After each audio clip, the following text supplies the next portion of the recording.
Yo les gars, j'espère que vous allez bien. Bienvenue sur ma chaîne où je raconte des histoires de meurtres et mystères. Alors avant de commencer cette vidéo, je tiens à vous rappeler que cette vidéo s'adresse à un public averti. Cette vidéo est déconseillée aux moins de 12 ans. Alors aujourd'hui, nous allons parler d'une histoire d'amour qui s'est terminée en tragédie. Nous allons parler de l'affaire Jodi Arias et Travis Alexander. Jodi et Travis sont nés respectivement le 9 juillet 1980 et le 27 juillet 1977 en Californie, tous les deux. Jodi et Travis se sont rencontrés au Rainforest Café et tous les gens qui étaient présents ce jour-là ont raconté que ils ont senti une connexion instantanée entre les deux. Donc ce qui va amener plus tard à leur relation. Donc pour Travis, Jodi était la femme parfaite. Elle avait tout ce qu'il recherchait chez une femme. Le seul bémol, c'est qu'elle n'était pas mormone. Donc ce qui va faire que Jodi va se convertir à sa religion mormone, à la religion de Travis. 2 mois après leur rencontre, enfin ultra rapide le truc, donc elle va se convertir le 26 novembre 2006. Ainsi, les deux étant mormones, du coup, plus rien n'interdit leur relation à tous les deux, sauf que ils vont braver l'un des interdits de cette religion qui est de ne pas avoir de relations sexuelles tant que vous n'êtes pas mariés. Donc Jodi et Travis vont goûter au plaisir de la chair et ils vont devenir accros. Alors Travis racontait à tout le monde à quel point il avait Jodi dans la peau et apparemment c'était pareil pour Jodi, mais en fait d'une manière bizarre, d'une manière obsessionnelle. Jodi, elle surveillait tout le temps Travis. Travis ne pouvait pas aller aux toilettes sans Jodi, donc Jodi le suivait dans les toilettes. Elle le suivait partout. Elle fouillait son téléphone, elle hackait son MySpace.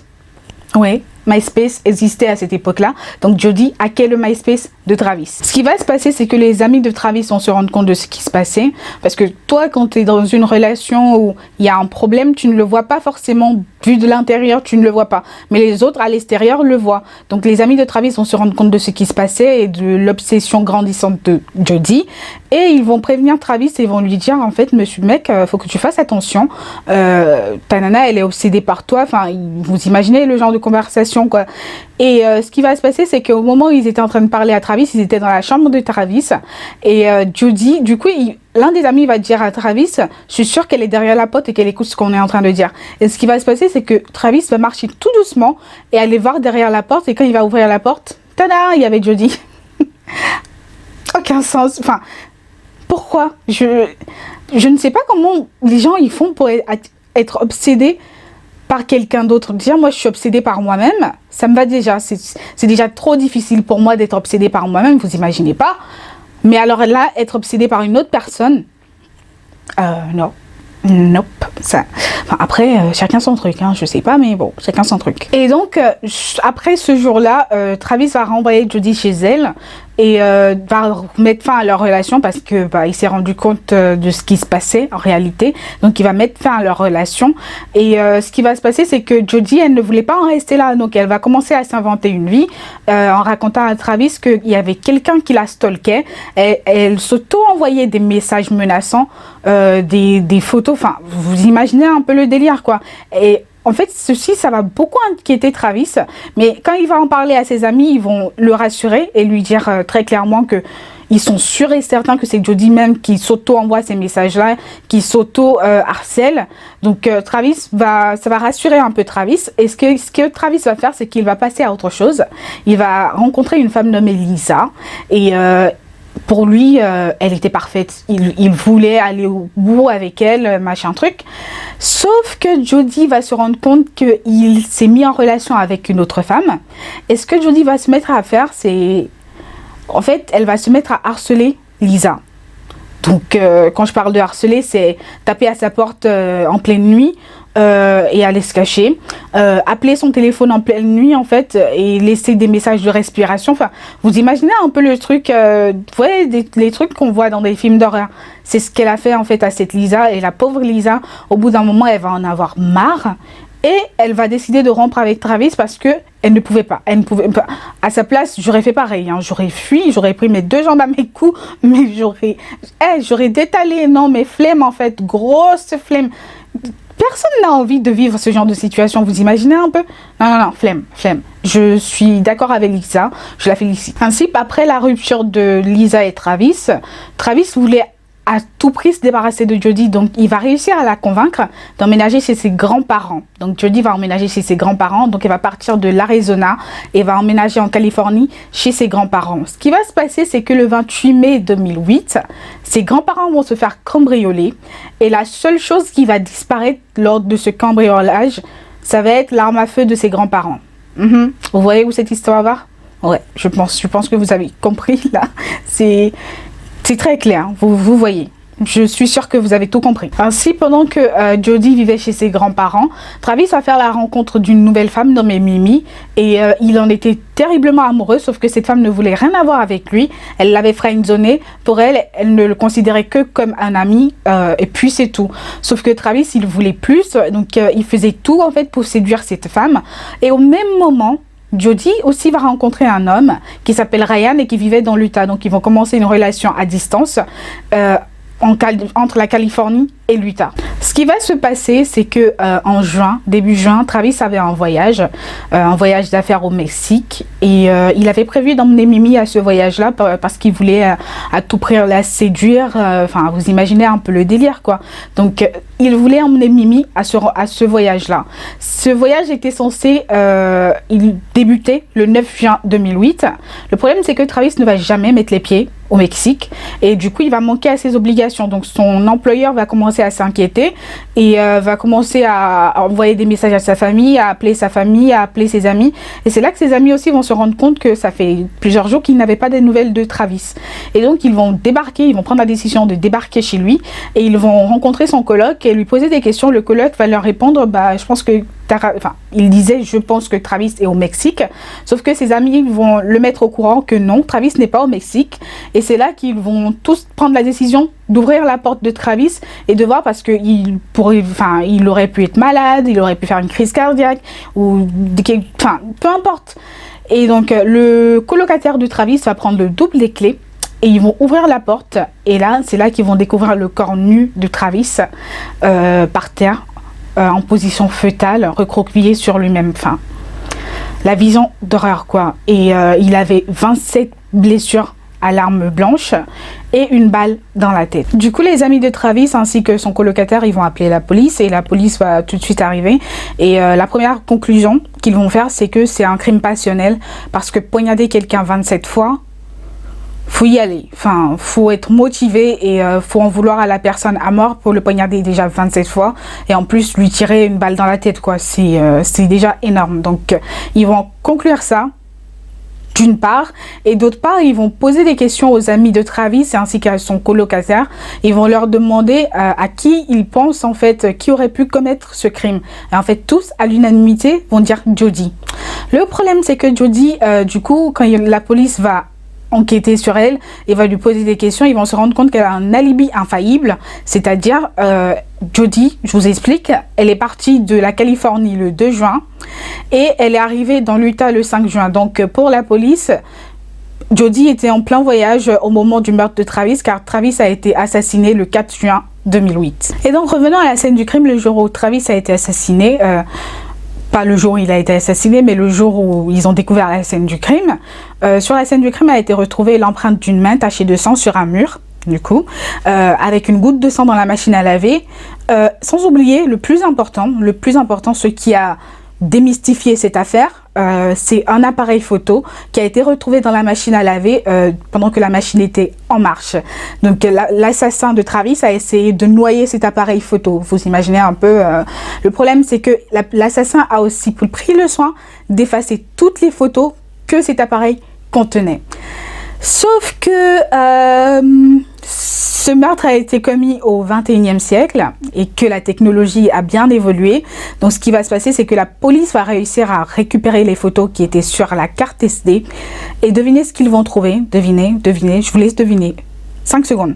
5, 4, 3, 2, 1. Vous l'avez, je suis sûre que vous l'avez. La première photo qui va apparaître, c'est la photo de Jody nue. Comment ça? Et cette photo était datée du 4 juin. Mais attendez, On est d'accord que Jodi, elle était censée partir dans l'Utah, donc elle est arrivée le 5 juin. En fait, en réalité, laissez-moi vous raconter, Jodi est partie de la Californie le 2 juin, et en fait, le voyage de la Californie à l'Utah, ça devait durer 2 jours. Donc, elle était censée arriver dans l'Utah le 4 juin, sauf qu'elle va arriver dans l'Utah le 5 juin. Donc, elle a fait un énorme détour. Elle est partie dans l'Arizona pour retrouver Travis. Et donc, ce qui va se passer, c'est que les deux, ils vont passer du bon temps ensemble. Je veux pas que ma chaîne YouTube soit suspendue, donc je dis pas ce qu'ils ont fait, hein, mais ils ont passé du bon temps ensemble. Et ensuite, Travis va la prendre en photo, déjà nue. Et ensuite, vers 17h30, le 4 juin, Travis est parti sous la douche et il s'est mis à prendre une douche. Donc, ce qui va se passer, c'est que Jodi va se mettre à le prendre en photo, nu, sous la douche. Donc, ils vont voir des photos de Travis nu, en train de se laver. Et ensuite, à 17h30, ce jour-là, Jodi, elle va attaquer Travis. Et en fait, comment ça se fait qu'on retrouve des photos du meurtre, du coup, sur l'appareil photo? En fait, elle a laissé tomber l'appareil photo et pendant que l'appareil photo était en train de tomber, le truc là, le déclencheur s'est déclenché en fait automatiquement, je pense avec le contact avec le sol. Je ne sais pas par quel miracle, mais en fait l'appareil photo a pris des photos au moment où Jodi était en train d'attaquer Travis et en train de l'assassiner. Donc on conclut que Jodi n'était pas du tout dans l'Utah au moment où elle devait être dans l'Utah, elle était en Arizona avec Travis. Les enquêteurs vont sortir un dernier lapin de leur chapeau, et ce lapin, ça va être la balistique. Donc en fait, la balle qui a été sortie de la tête de Travis correspondait en fait à l'arme à feu des grands-parents de Jodi qui avaient disparu. Donc en fait, c'est sans aucun doute Jodi qui a commis ce meurtre. Le problème, c'est que quand on va interroger Jodi, elle va sortir une dinguerie, mais une vraie dinguerie. Franchement, je m'en remets pas. Elle va sortir une histoire de ninja. Ninja. Oui, des ninjas. Non, mais vous rêvez pas, c'est des ninjas. Donc, selon elle, ils étaient dans l'appartement, ils passaient du bon temps ensemble. Travis était parti prendre sa douche. Et en fait, des ninjas sont rentrés dans l'appartement et ils avaient que pour but d'assassiner Travis. Des ninjas.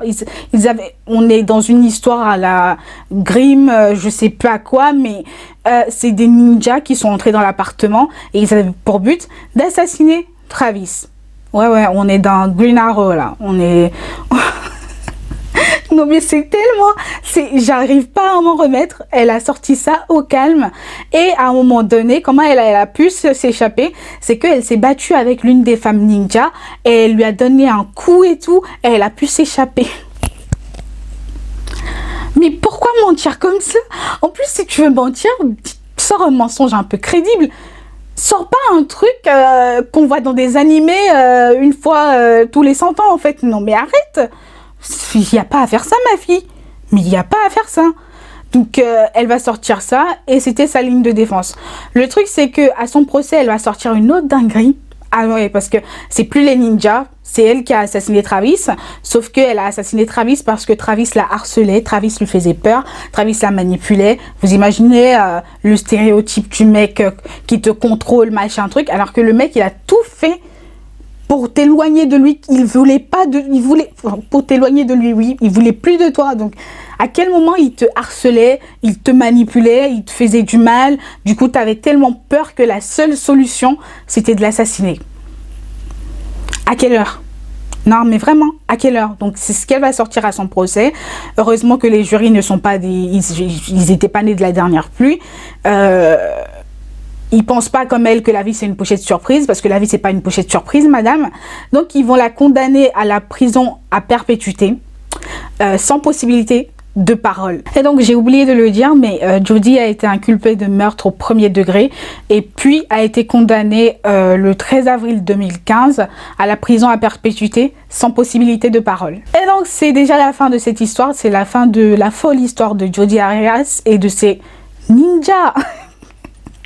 Je pense que je vais chercher des images de ninjas, des petits émoticônes et que je vais les mettre là. Des ninjas qui ont commis ce meurtre, des ninjas, Eve.